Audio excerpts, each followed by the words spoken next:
çfarë nuk të tregojnë njerëzit për Brukselin. Shumica të tregojnë vetëm për atomium, waffle dhe për fotot perfekte, por realiteti i Brukselit është pak më ndryshe.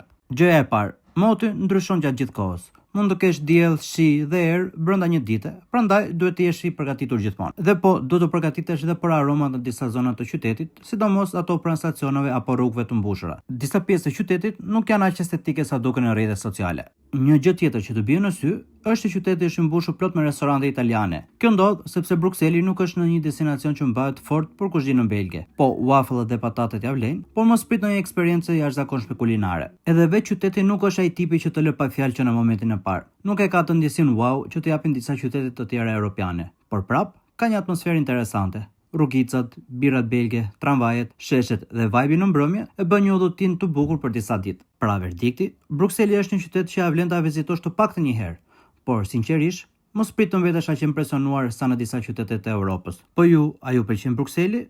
Nëse po, më shkruani në komente cilat janë impresionet kryesore që keni patur, ndaj këtë video me dikë dhe më ndiq për më shumë video rreth udhëtimeve.